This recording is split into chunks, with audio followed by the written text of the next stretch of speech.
Malusog na kalikasan, ligtas na kalusugan.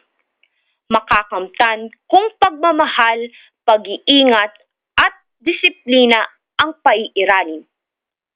Atin nang isalba at ibalik ang sigla ng ating kalikasan. Huwag na tayong maging pabayapa. Wala ding mababago kung sa huli pa tayo magsisisi. Hihintayin pa ba nating tuluyang mawala sa atin ito? Hihintayin pa ba nating maraming buhay ang mawala bago tayo kikilos at gagawa ng hakbang? Ito ba?